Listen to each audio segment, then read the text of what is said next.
Salah server. Bentar. Belum move on itu. Kelihatan materi ya, Pak.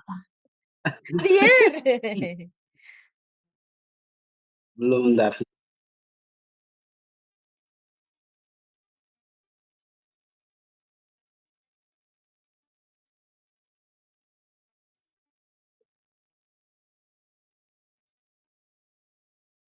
Ini ya. Ya, betul. Bentar.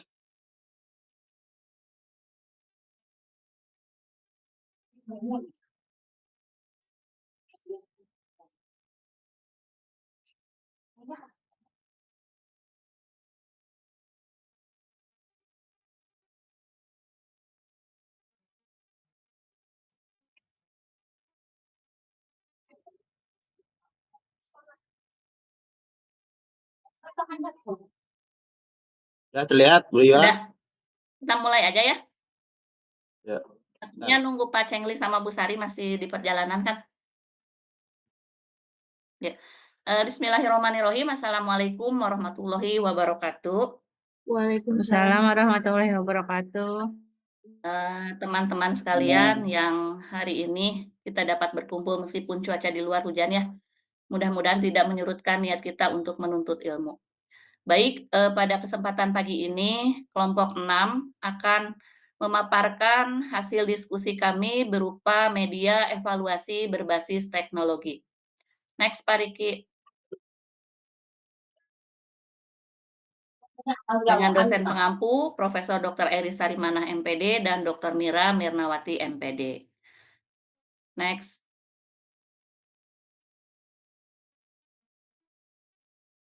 Riki. Kelompok 6 di sini terdiri dari Pak Asep Sopian Sauri, yang dengan nama panggungnya Pak Cengli. Lalu ada Pak Riki Firmansah, Bu Mariati Kumalasari, dan saya sendiri Yola Yolandini. Saya baca duluan ya Pak Riki. Pengertian Ayo, siap. media evaluasi berbasis teknologi. Media evaluasi berbasis teknologi merupakan inovasi penting dalam dunia pendidikan. Belum beres, Pak. Itu ngepris. Atirisannya. Media evaluasi berbasis teknologi merupakan inovasi penting dalam dunia pendidikan yang memanfaatkan teknologi informasi dan komunikasi atau TIK untuk meningkatkan proses evaluasi pembelajaran. Next.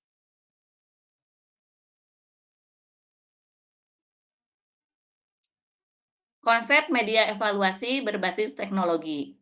Media evaluasi berbasis teknologi adalah alat atau platform yang digunakan untuk menilai hasil belajar siswa dengan memanfaatkan berbagai aplikasi dan perangkat lunak yang tersedia. Seperti halnya penggunaan platform Google Form, Quizzes, Kahoot, dan lain-lain yang memungkinkan pengumpulan data secara efisien dan interaktif.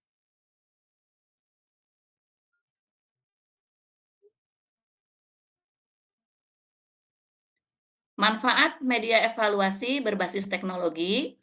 Yang pertama, efisiensi waktu, di mana proses evaluasi dapat dilakukan dengan lebih cepat dibandingkan dengan metode konvensional.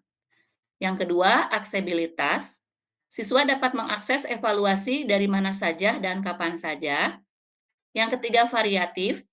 Media ini menawarkan berbagai jenis soal yang menarik seperti pilihan ganda, isian singkat, dan kuis interaktif.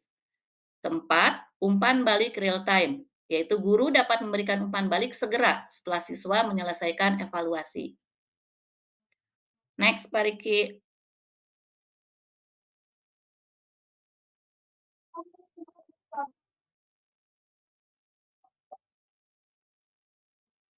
Ngepris gitu ya? Biola. Ya, nggak apa-apa, pelan-pelan aja. Jenis media evaluasi berbasis teknologi. Yang pertama, kuis interaktif. Menggunakan aplikasi seperti Kahoot dan Quizzes untuk membuat kuis yang menarik. Kemudian ada formulir online, memanfaatkan Google Form untuk mengumpulkan jawaban siswa secara efisien. Berikutnya ada platform pembelajaran daring, seperti Moodle dan Edmodo yang menyediakan fitur evaluasi terintegrasi. Lanjut.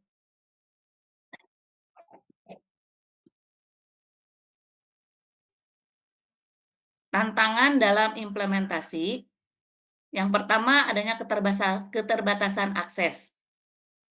Tidak semua siswa memiliki akses ke perangkat atau internet. Yang kedua, keterampilan teknologi. Guru dan siswa perlu dilatih untuk menggunakan media ini secara efektif. Dan berikutnya, keamanan data. Perlunya perhatian terhadap privasi dan keamanan data siswa saat menggunakan platform online. Selanjutnya, mangga Pak Riki melanjutkan.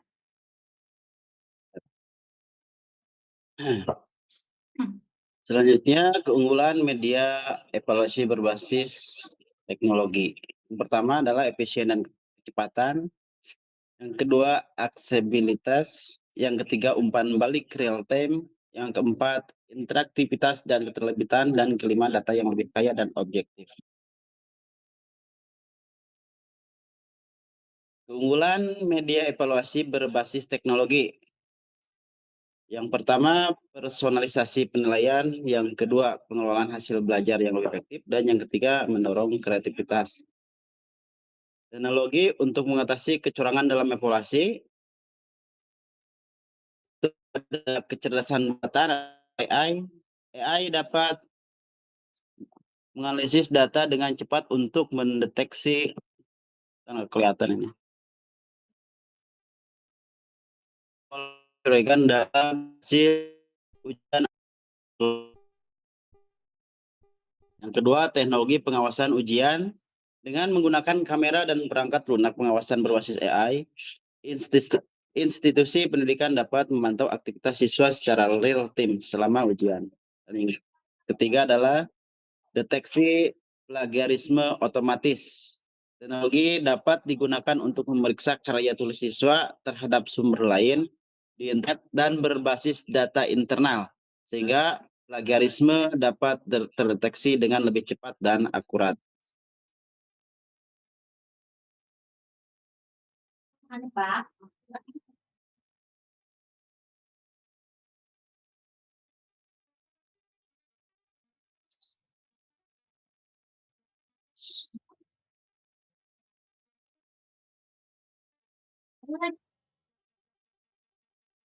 Mohon izin Bu Yola. Ya, siap. Bisa diambil alih itunya untuk share screen-nya. Di sini nge-freeze nggak bisa Ya, ini, nggak bisa, coba. nggak bisa Saya coba lanjut. ya.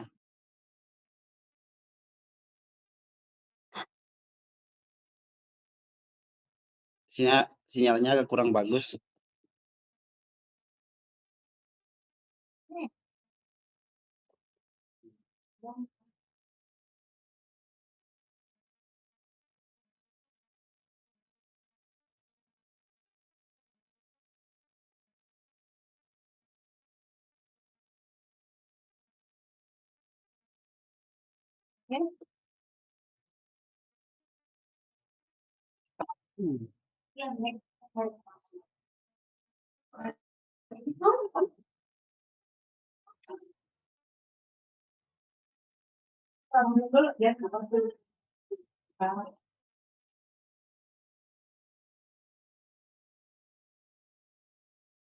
Lama makannya.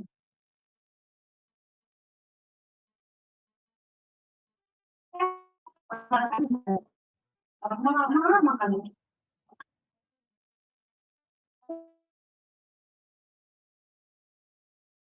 Sudah terlihat belum ya? Halo? Sudah, Bu Bu Yola. mangga Ini yang tadi ya? Ya, saya pakai ini PDF. Ya. Enggak, Pak, mau Next sama saya, dulu. Pak Riki? Boleh saya. Keunggulan. Keunggulan tadi udah ya? Udah. Ini udah ya? Terus, nah ini udah. Nah ini udah. Udah. Siap. Ya. Peran teknologi dalam mencegah kecurangan dalam pendidikan. Teknologi telah mengubah cara kita belajar dan menilai, dan juga menawarkan solusi untuk mengatasi tantangan kecurangan dalam pendidikan.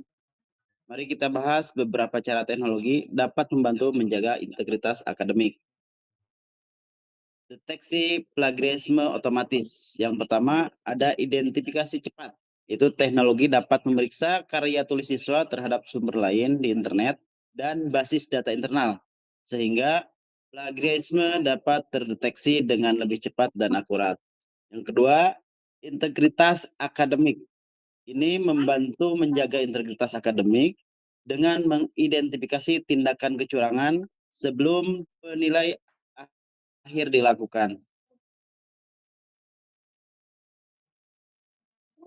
Sistem proctoring daring.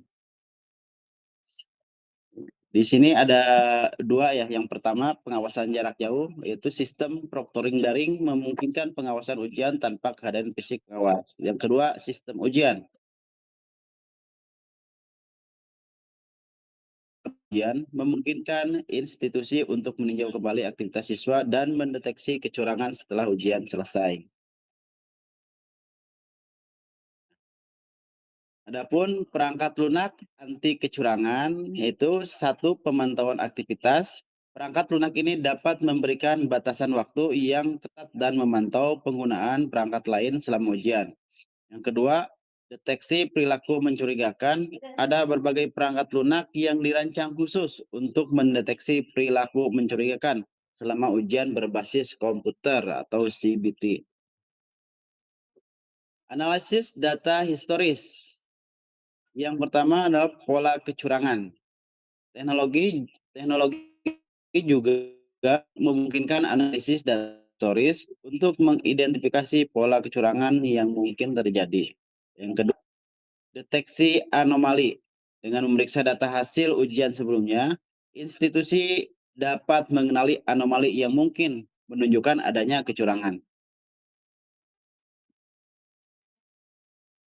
Ini adalah deteksi plagiarisme dengan AI. Yang pertama adalah ada perbandingan database, yang kedua pengendalian parafrase, yang ketiga analisis konstekstual, dan yang keempat deteksi karya AI.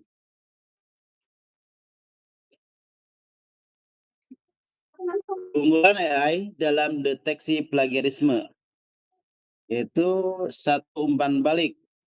Jadi perangkat lunak ini memberikan laporan mendetail kepada penulis tentang bagian mana dari karya mereka yang mencurigakan atau terdeteksi plagiarisme. Yang kedua, pembelajaran berkelanjutan. Sistem AI dapat terus belajar dan beradaptasi seiring waktu dengan menganalisis pola-pola baru dalam plagiarisme. Pengawasan ujian berbasis AI. Yang pertama adalah pengenalan wajah. Sistem menggunakan algoritma pengenalan wajah untuk memverifikasi identitas peserta ujian. Yang kedua, analisis perilaku. AI menganalisis perilaku peserta selama ujian dengan memantau gerakan mata, postur tubuh, dan aktivitas lainnya. Dan yang ketiga, pemantauan aktivitas layar. Teknologi ini juga melacak aktivitas di layar komputer serta untuk mendeteksi upaya mengakses materi yang tidak sah dengan orang lain. Keunggulan pengawasan ujian berbasis AI. Yang pertama ada analisis audio, yang kedua ada peringatan real time, ketiga pengumpulan data, dan keempat skalabilitas. Adapun pemanfaatan AI dalam pengawasan ujian online. Pengawasan ujian online berbasis AI menawarkan solusi yang lebih efisien dan akurat dalam mendeteksi kecurangan. Sistem AI dapat menganalisis suara, memberikan peringatan real time, dan belajar dari data historis untuk meningkatkan kemampuannya. Baik Pak Riki, biar saya lanjutkan. Kasihan Pak Riki. Ya. Baik, berikutnya Ya. adalah analisis audio. Beberapa sistem pengawasan AI dilengkapi dengan kemampuan untuk menganalisis suara di sekitar peserta. Ini membantu mendeteksi komunikasi tidak sah atau suara lain yang mungkin menunjukkan adanya bantuan eksternal. Peringatan real time. Yang pertama, deteksi dini. Sistem AI dapat memberikan peringatan secara langsung jika mendeteksi perilaku mencurigakan. Dan yang kedua, intervensi cepat. di mana peringatan ini memungkinkan pengawas untuk segera melakukan intervensi sebelum kecurangan terjadi atau berlanjut. Berikutnya, pengumpulan data dan pembelajaran mesin. AI mengumpulkan data dari setiap ujian dan menggunakan pembelajaran mesin untuk terus meningkatkan kemampuannya dalam mendeteksi pola-pola kecurangan baru. Dengan menganalisis data historis, sistem dapat mengenali perilaku normal dan abnormal dalam konteks ujian. Skalabilitas dan efisiensi. Teknologi ini dapat digunakan untuk mengawasi banyak peserta secara bersamaan, meningkatkan efisiensi dibandingkan dengan pengawasan manual. Satu sistem AI dapat memantau puluhan hingga ratusan peserta tanpa kehilangan fokus. Berikutnya, keuntungan pengawasan ujian berbasis AI. Yang pertama, integritas ujian. Meningkatkan integritas proses penilaian. Yang kedua, efisiensi, menawarkan solusi yang lebih efisien. Dan yang ketiga, akurasi, memberikan solusi yang lebih akurat dalam mendeteksi kecurangan. Masa depan pengawasan ujian. Pengawasan ujian berbasis AI terus berkembang dengan teknologi baru yang muncul untuk meningkatkan akurasi dan efisiensi. Sistem AI masa depan dapat mengintegrasikan analisis perilaku, pengenalan wajah, dan teknologi lainnya untuk meningkatkan integritas ujian online. Kesimpulannya, pengawasan ujian berbasis AI menawarkan potensi besar untuk meningkatkan integritas dan efisiensi proses penilaian. Dengan mengatasi tantangan dan terus mengembangkan teknologi, AI dapat memainkan peran penting dalam memastikan keadilan dan integritas dalam pendidikan. Terima kasih. Demikian paparan dari kelompok kami, di mana banyak sekali ya kemajuan teknologi yang bermanfaat untuk evaluasi dalam pembelajaran. Izin stop share terlebih dahulu. Selamat datang Ibu Windy. Terima kasih sudah membersamai kelas kami hari ini. Baik, rekan-rekan, untuk selanjutnya jika ada pertanyaan dipersilahkan. Mangga. Izin bertanya, Bu. Mangga, Pak Teguh ya? Pak Teguh dan Bu Yeti. Iya, Bu Yeti. Mangga Pak Teguh dulu.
Baik,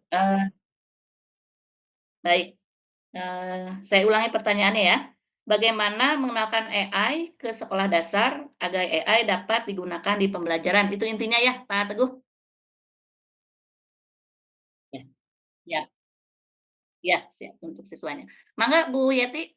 Ya, tadi sih pertanyaan hampir dengan izin ya kelompok 7 ya, Bu ya. Untuk saya bertanya.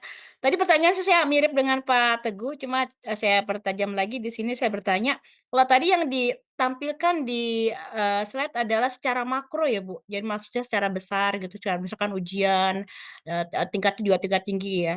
Nah, kalau di kelas yang tingkatnya lebih kecil lagi gitu, apa jenisnya media evaluasi yang berbasis teknologi yang efektif yang digunakan dalam proses pembelajaran di kelas? Jenis media evaluasi berbasis teknologi tadi yang paling efektif digunakan di dalam proses pembelajaran bila itu digunakan. Terima kasih, Bu.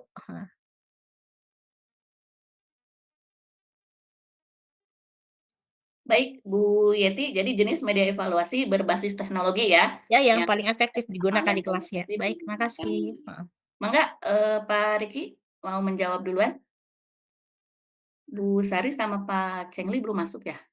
Sudah Bu Yola, Oh, alhamdulillah. sudah Terima kasih siap. Bu Yola. Saya Oke. mencoba Mangga. menjawab pertanyaan dari Pak Teguh ya. Jadi bagaimana kita mengenalkan AI ke siswa SD agar bisa digunakan dalam pembelajaran. Mungkin kita tahu ya anak-anak SD sekarang itu mungkin lebih lebih pintar daripada kita. Kita baru belajar mungkin anak-anak sudah belajar duluan cara menggabungkan video atau misalkan cara, membuat video dari, teks, mungkin mereka sudah bisa ya. Mungkin yang pertama itu harus dimulai dari konsep yang sederhana. Contoh misalkan menggunakan analogi ya, menggunakan analogi yang sederhana, bandingkan AI dengan hal-hal yang sudah, familiar bagi anak seperti asisten pribadi, seperti misalkan Google Assistant gitu ya. Google Assistant kan sempat viral tuh di YouTube gara-gara seorang anak sering bercanda dengan Google Assistant, ya. Terus atau robot mainan yang bisa merespon, perintah, ya. Mungkin tuh gunakan analogi itu aja mungkin yang sederhana ya. Terus, contoh-contoh sederhana, misalkan, jelaskan bahwa AI itu adalah komputer pintar yang bisa belajar dan melakukan tugas tertentu. Seperti mengenali wajah, menerjemahkan bahasa, atau bermain game, ya. Mungkin itu, bisa lebih menarik untuk siswa-siswa, SD. Terus, kita juga harus menghindari istilah-istilah teknis, ya. Jadi jangan menggunakan istilah teknis yang memang, inputan mereka itu belum ada. Jadi gunakan bahasa yang sudah dipahami anak-anak, hindari istilah-istilah teknis seperti algoritma atau apa ya namanya, machine learning. Nah, itu mungkin anak-anak belum tahu ke situ, ya. Eee, pada dasarnya mungkin anak-anak sudah bisa gitu ya, udah bisa menggunakannya, tapi untuk bahasa-bahasanya mungkin mereka, belum tahu, ya. Terus, yang berikutnya adalah, dengan mengadakan kegiatan praktis dan menyenangkan. Contohnya, pemrograman sederhana, ya. Di kurikulum, sekarang Pak Menteri kan sudah mencanangkan bahwa pembelajaran coding itu akan dimasukkan ke dalam kurikulum sekolah dasar. Itu bisa bisa dijadikan kegiatan praktis dan menyenangkan ya. Jadi gunakan platform pemrograman visual seperti Scratch atau Blockly untuk membuat animasi atau permainan sederhana. Ya. Mungkin, sekian Pak Teguh, mungkin Bu Yola, Pak Cengli bisa menambahkan. Boleh Baik, terima menambahkan? kasih Pak Riki. Mangga Bu Sari untuk Baik. menambahkan. Terima kasih Bu Yola. Luar biasa tadi jawaban dari Pak Riki ya. Saya menambahkan pertanyaan dari Pak Teguh, bagaimana cara mengenalkan AI kepada siswa SD agar dapat dimanfaatkan dalam pembelajaran seperti itu ya. Baik, memang kita ketahui sekarang ini anak-anak sudah ibaratnya lekat sekali dengan namanya gadget, dengan teknologi gitu ya Pak. Nah kita guru juga jangan sampai ketinggalan gitu. Makanya dalam pembelajaran itu tadi disampaikan oleh Pak Riki, kenalkan dengan cara yang menyenangkan gitu ya, menyenangkan. Jadi artinya gini, bahwa teknologi itu tidak hanya untuk bermain game online loh, tapi dengan digunakan di pembelajaran juga menyenangkan gitu. Tapi jangan lupa ketika kita akan mengenalkan teknologi atau memulai dengan literasi digital gitu. Jadi etikanya juga harus kita kenalkan gitu. Jadi jangan mentang-mentang, oh AI ini gampang banget nih.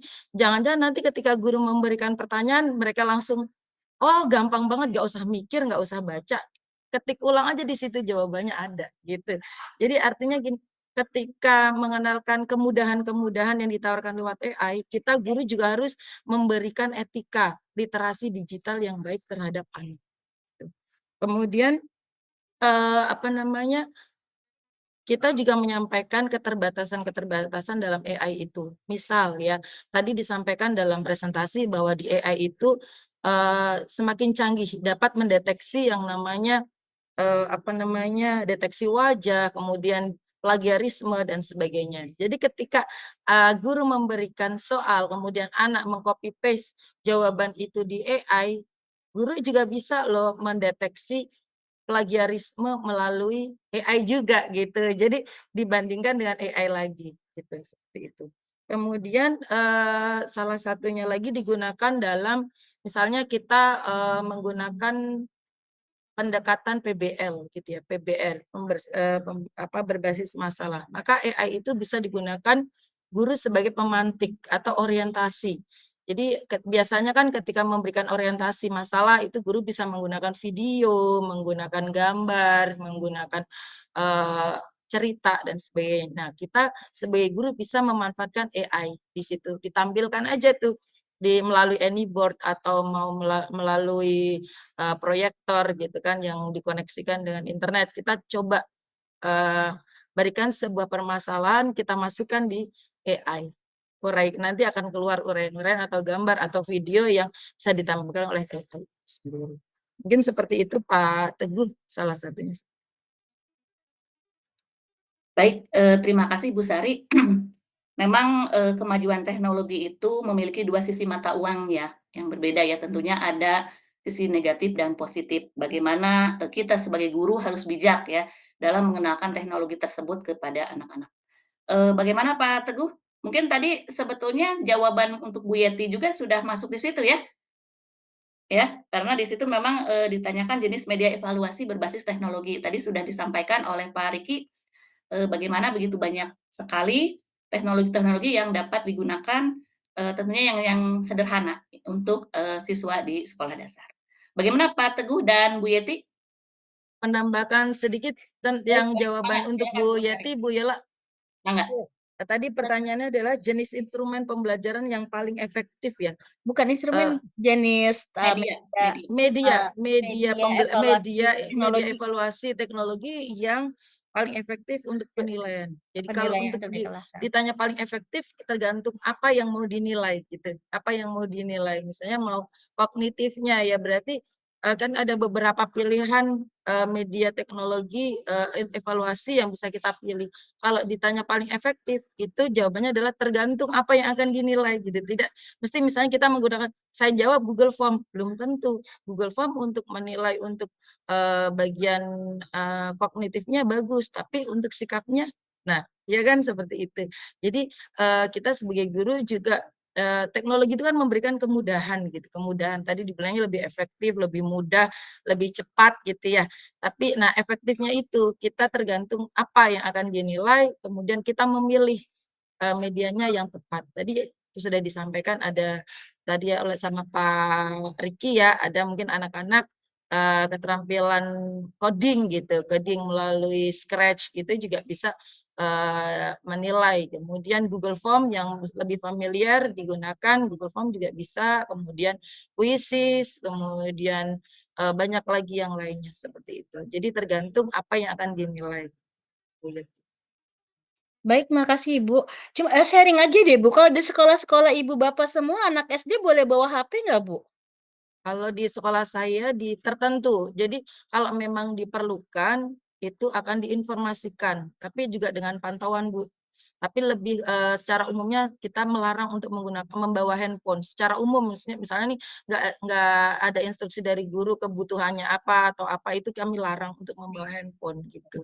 Iya berarti Karena intinya memang sebenarnya ya ada hal-hal yang pertimbangan. Mungkin kalau bagi sekolah lain diperbolehkan gitu.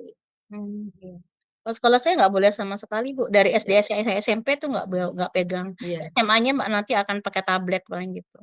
Ya ya karena jadi memang kayak saya jadi kalau untuk langsung Google Form gitu ke anak-anak karena mereka tidak bawa HP ya jadinya eee, jadi apa namanya, ditunda nanti di rumah diisinya begitu aja. Iya, makasih banyak, kelompok 7 jawabannya. Baik Bu Yeti memang sama seperti di Bu Pariyati, di sekolah saya juga seperti itu, anak-anak dilarang bawa HP, tetapi ada saat-saat tertentu mereka membawa HP gitu. Baik, bagaimana, rekan-rekan Izin apakah izin, ada bertanya atau bukan bertanya kali ya, Bu Nurjana. Yola dan Ibu silakan, Yola. mangga.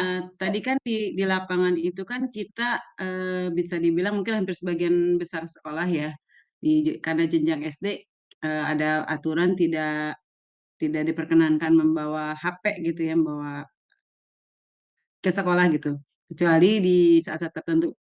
Bagaimana, kita memanfaatkan teknologi yang tadi yang dibahas itu kan evaluasi dengan menggunakan teknologi dengan berkaitan dengan kebijakan sekolah yang memang tidak memperkenankan membawa HP itu gitu. Strategi apa gitu yang mungkin tadi kan ada waktu-waktu tertentu, berarti upaya apa gitu yang kita lakukan agar perkembangan teknologi itu bisa kita terapkan seefektif mungkin terkait yang tadi khusus yang evaluasi tadi gitu dengan kebijakan yang sebagian besar melarang menggunakan membawa HP gitu.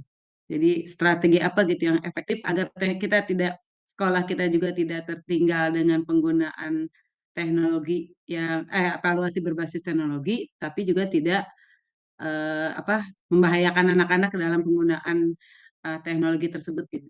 Itu aja mungkin Bu Yola. Terima kasih banyak. Boleh Bu menanggapi Yola dan Mbak? Mangga langsung, mangga Pak Riki. Ya, terkait dengan kebijakan sekolah untuk untuk tidak membawa handphone atau misalkan ada sekolah yang membawa handphone ya tentu ya. Kita harus melihat tujuannya dulu, ya. Mungkin kan untuk pembelajaran itu cukup gurunya saja yang menggunakan teknologi, tidak mesti siswanya. Ya, jadi kan tujuan pembelajaran itu untuk mencapai pembelajaran itu untuk mencapai tujuan pembelajaran, di mana guru menggunakan perangkat elektronik untuk mencapai tujuan tersebut. Jadi siswa itu tidak mesti membawa HP, ya. Jadi seperti misalkan menggunakan video di YouTube gitu ya, ya anak nggak usah bawa HP sendiri, guru bisa langsung fokus atau misalkan ada televisi besar di depan ditonton untuk belajar bersama-sama ya. Jadi kadang-kadang kita itu berpikir bahwa pembelajaran teknologi itu siswa semuanya bawa HP gitu ya. Padahal tidak begitu. Sekarang kan negara-negara maju itu malah sudah meninggalkan Kurang. itu seperti Ya. Jepang, Finlandia itu tablet-tablet itu sudah tidak ditinggalkan gitu ya. Jadi kembali ke Manual. buku lagi. Ya. Di kita di Indonesia malah baru booming sekarang, baru booming gitu ya. Jadi antara kebijakan dengan perkembangan teknologi itu masih bisa bisa ditanggulangi itu dengan cara itu. Jadi gimana sekolah itu untuk mencapai tujuan pembelajaran hanya dengan menggunakan satu alat teknologi saja, yaitu untuk gurunya saja gitu, untuk siswanya cukup LKPD. Ya mungkin bisa ditambahkan Bu Mariati, Bu Boleh, Yola, Pak Pak. Cengli, Ya. enggak? Jadi setuju nih Pak Riki. Jadi yang namanya evaluasi berbasis teknologi tidak semata dengan siswa harus membawa handphone. Contoh kita melalui permainan word wall. Itu kan siswa nggak harus bawa handphone sendiri gitu ya. Jadi gurunya yang mendesain sebuah untuk instrumen evaluasi yang nanti bisa digunakan bersama-sama. Misalnya melalui word wall, kemudian game interaktif, itu permainan tetapi tidak terasa mereka ternyata sudah dievaluasi gitu ya. Itu kemudian ada lagi kuisis. Kuisis itu kalau kemarin di sekolah saya juga, Bu, kalau kuisis kan anak-anak harus bawa handphone. Kata siapa? Sekarang cukup dibuatkan barcode masing-masing. Jadi di-scan barcode-nya. Jadi gurunya yang menggunakan teknologinya, memegang alat teknologinya, tapi anak-anak itu ibaratnya sudah punya barcode sendiri-sendiri. Nanti ketika mereka akan menjawab gitu. Jadi menjawab itu tidak harus menggunakan handphone, tapi dengan barcode itu. Bu, jadi bisa kok kita banyak strategi yang bisa digunakan untuk tetap menggunakan teknologi tanpa mengharuskan anak membawa handphone. Bahkan ketika ada waktunya guru meminta membawa handphone, kan ada anak-anak tertentu yang memang tidak bisa membawa handphone gitu ya.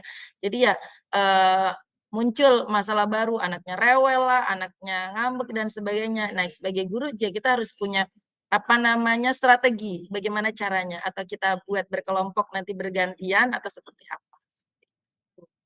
Nurjana. Baik, terima kasih Iyalah. Bu Sari dan Pak Riki. Mungkin ada tambahan dari Pak Asep, Mbak Cengli?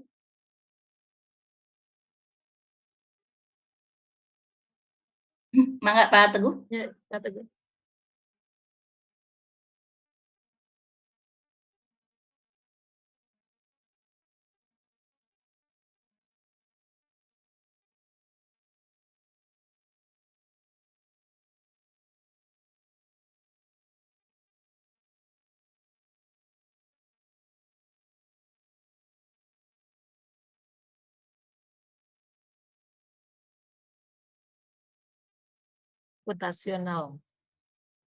Computational thinking.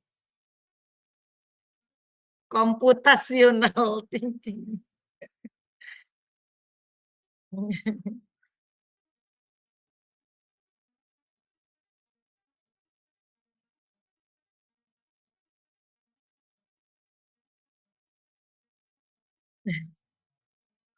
Terima.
Computational thinking.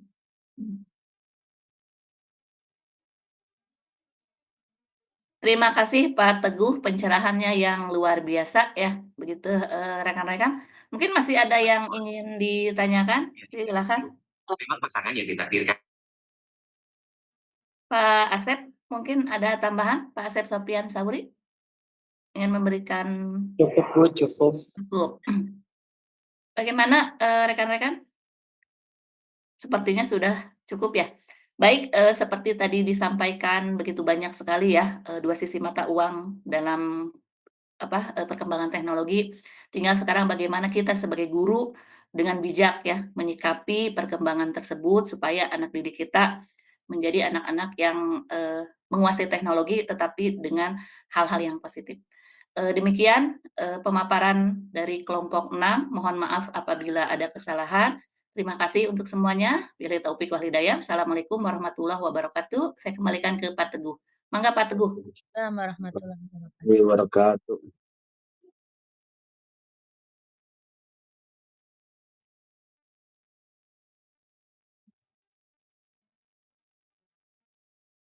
Sudah selesai Kelompok sepertinya. terakhir Pak Kelompok Teguh keempat yang habis, Pak. presentasi. Terakhir kita mah Pak Teguh.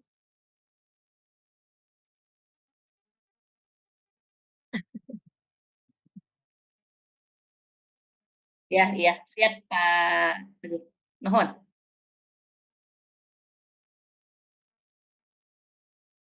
Nanti kita UAS luring apa daring sih? Banyak yang Luring aja udah yuk, banyak gampang. yang Tahu project luring. kan Pak. Ya. Udah banyak yang diberikan sebelum ini berproses dari sebelum UAS. Nanti hybrid ya. Tinggal beberapa yang belum ya, yang belum tahu untuk UASnya seperti apa. Yang proyeknya 1, yang modul ajar kemarin ya Bu. Modul. pelajar, Terus apa lagi? terus artikel, Artikel. Artikelnya Dokter Yuyun. Iya. Yang kemarin kita kelompok kemarin itu. Iya. Nah. Terus Baik. proposal. Proposal Pak Didit ya? Bikin ya? Didit. Ya. Proposal buat. 3 ya? Ya. Statistik enggak ya Pak kemarin? Belum. Belum Yang ya? belum statistik. Ya, Ini Soalnya tuh kayak statistik, literasi, sama bentar ya. Punten ya. Waalaikumsalam. Waalaikumsalam Warahmatullahi wabarakatuh Bu Windy. Waalaikumsalam. Bapak Ibu mohon maaf ya. Sedang ada rapat tapi nggak apa-apa. Tadi saya menyimak, terdengar tidak suara saya? Terdengar Ibu. Terdengar Ibu. Dengar Bu. Sudah selesai kelompoknya? Sudah Ibu. Sudah selesai semua ya? Ya, tadi saya menyimak ya, sekilas menyimak juga ya sambil rapat. Walaupun sekarang juga belum selesai, tapi saya ini masuk dulu lah ini. Tadi media ya, tentang media Evaluasi. pembelajaran. Media evaluasi digital. Berbasis digital. Berbasis teknologi. Media evaluasi berbasis teknologi. Media evaluasi. Nah, kalau yang saya lihat tadi kan ya, media evaluasi itu kan dua hal yang berbeda ya. Apakah medianya atau evaluasinya yang akan diangkat. Nah, untuk ke dalam pembelajaran kan, begitu Bapak Ibu, yang akan Bapak Ibu buat nanti di dalam modul ajar, begitu. Sudah diberi arahan untuk pembuatan modul ajar di dalam UAS nanti. Sudah Ibu. Sudah Bu. Sama Bu Dr. Eli. Ya. Tapi Sudah. di mata kuliah lain Ibu. Di mata kuliah lain ya. Belum ya, belum. Di mata kuliah lain. Di mata kuliah lain, oke. Nah, jadi nanti Bapak Ibu kan akan membuat modul ajar ya. Jadi dalam modul ajar dan perangkatnya, yang di dalam perangkatnya tersebut ada bahan ajar, media pembelajaran, kemudian evaluasi dan juga LKPD kan begitu. Jadi media dan evaluasi itu hal yang berbeda begitu Bapak Ibu. Kalau media kan alatnya ya, sarana apa yang akan Bapak Ibu gunakan dalam pembelajaran nanti yang sekarang harus berbasis digital. Begitu Bapak Ibu. Nah, sedangkan evaluasi nanti adalah soal ya, evaluasi soal untuk mengukur hasil belajar pada materi yang sudah disampaikan. Begitu Bapak Ibu. Jadi nanti di akhir nanti ya, UASnya nanti Bapak Ibu merancang modul ajar di dalam ya karena sekarang kan kurikulum merdeka ya, nama RPP kan modul ajar. Nah, di dalam modul ajar itu ada beberapa perangkatnya yang tadi saya sudah sebutkan, bahan ajar, kemudian media, LKPD, dan evaluasi. Begitu Bapak Ibu, apakah sudah disampaikan?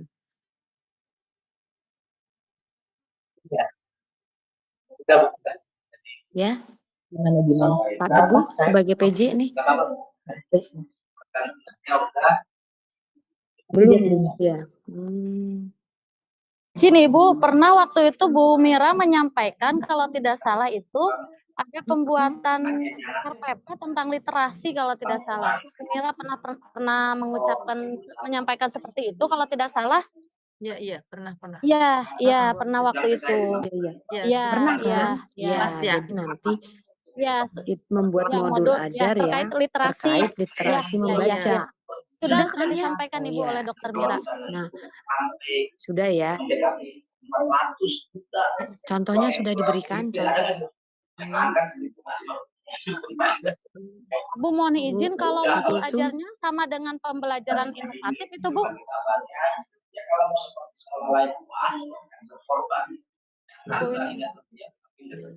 Mohon izin Ibu untuk modul Gimana, Bu? ajarnya itu izin bertanya, modul ajarnya itu berarti sama saja template-nya dengan modul ajar yang disampaikan di pembelajaran inovatif mungkin ya Bu ya? Ya, bisa Bu. Oh iya. Bu siapa nih Bu Kulsum Iya, ya? Ibu. Bu Kulsum bisa tampilkan dulu, coba saya Ibu, lihat saya dulu seperti sedang apa ada dulu. kegiatan nih, ada raker, Bu. Enggak, yang sudah yang ada Pak siapa Teguh, yang Pak ada? Teguh, Coba saya bisa saya lihat Pak Teguh dulu. mungkin Pak Teguh. Bu Yola juga ada, Bu. Baik Bu Yola, Iya, Silakan Bu Bu Yola. Yola. Dulu ajarnya. ya, contoh Iya, Bu, modul modul aja. ajar, contoh modul ajar. Yang sudah direvisi ya, Bu. Oh, Ya. modul ajar kemarin ya? Kemarin. Ya, Ya. ya itu.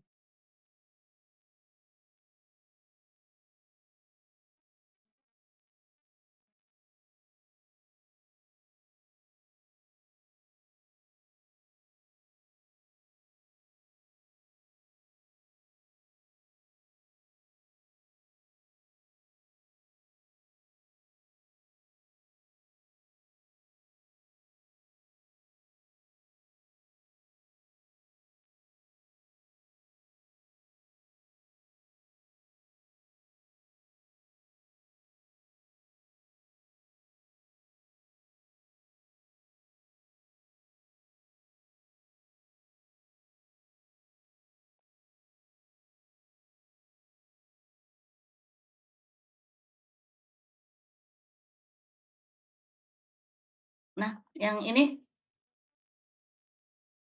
Ya. sudah terlihat Oh iya, sudah. mungkin seperti ini, Bu. Terlihat, Bu Iya, Yola, betul Bu. terlihat. Iya, betul. Kemudian kompetensi profil. Iya, Bu. Ke bawah lagi, Bu, punten. Ya. Nah, stop punten Bu, di tujuan pembelajaran nih Bu. Yang di tujuan pembelajaran. Nah, melalui pengamatan ada video. Ini yang contoh dari siapa Bu? Yang ini yang tugas Dr. Eli, Bu. Oh, yang Bu Eli ya. Oh iya. Nah, kita sepakat ya Bu, untuk yang di tujuan pembelajaran keseluruhannya sudah yang berbasis HOTS ya, yang dari C4 ya Bapak Ibu ya. Ini kan masih ada C2 ya. Karena kemarin TARL, Bu, ini. Oh ya, siap. Ya, yang untuk kita ya, yang untuk literasi membaca itu, ya. ya. Kita mulai dari C4 ya Bapak Ibu ya. Siap, ya. Kemudian punten Bu, ke bawah lagi. Oke, ini sudah ya, sesuai ini juga nggak apa-apa ya Bapak Ibu. Kegiatan pembelajaran. Nah, kemudian stop di kegiatan pembelajaran Bapak Ibu. Pendahuluan, oke. Persepsi ya, kegiatan inti ya. Kegiatan itu kita ini kan ya, penerapan dari model pembelajaran ya. Ini sudah betul Bu, Bapak Ibu. Terus kemudian ke bawah lagi. Ya. Oke, penutup, stop di penutup dulu. Menyampaikan.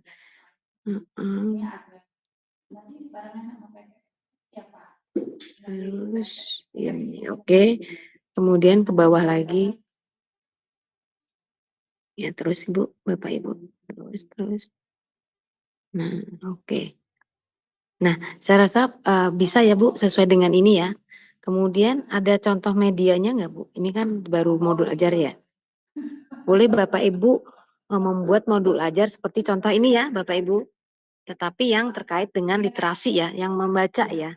Iya, Izin stop boleh. share ya, Iya. Bu. Ada di Tapi untuk terintegrasikan ke mata pelajaran yang lain boleh, Ibu? Apa khusus sebaiknya literasi saja? kita yang membaca yang bahasa Indonesia saja Bu, karena kan ini kajian literasi ya, jadi yang Oh iya. kaitannya dengan pembelajaran bahasa ya, bahasa Indonesia. Baik. Begitu ya, Baik, Ibu. Bapak Ibu. Ya, terima kasih Ibu. Ya, siap.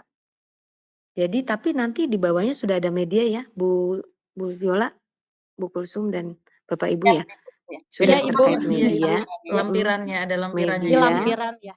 Ya, di bawahnya itu di ada di media, bawah. Ya. media pembelajaran, bahan ajar, kemudian LKPD dan Ya, evaluasinya LKPD. ya, Instrumen dan evaluasi. evaluasi ya. Iya. Siap, Itu Ibu. ya Pokoknya Bapak lengkap ya, Ibu, Bu ya. sudah lengkap dengan perangkatnya ya. Ya, Ya. baik, Sudah ada Ibu. contohnya semua kan ya? Sudah ada contohnya Sudah, ya? Bu, Iya, Ibu. sudah. Sudah, Ya, Ibu. alhamdulillah. Ya sudah. Kalau memang sudah, berarti nanti untuk bahan UASnya ya, jadi membuat modul ajar beserta perangkatnya ya. Baik, Begitu Bapak Ibu. Iya, terima Baik, Bu. kasih. Karena saya tadi lihat media evaluasi, jadi kan beda ya media evaluasi begitu. Demikian Bapak Ibu, Siap, silahkan Ibu. Bapak Terima Ibu kasih ada banyak. lagi yang mau didiskusikan?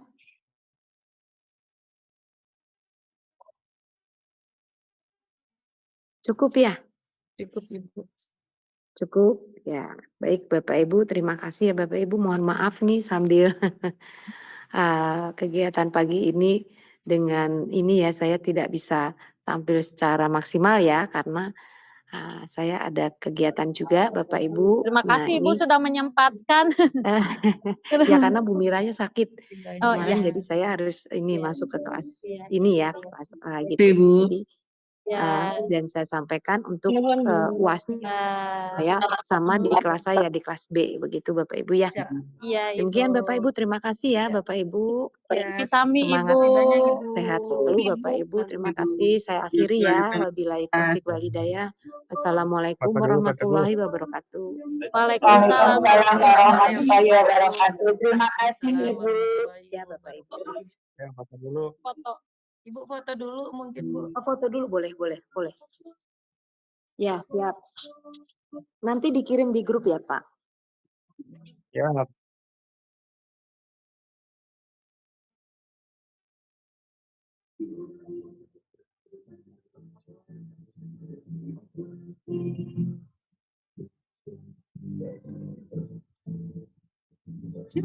Gaya beda. Salam literasi.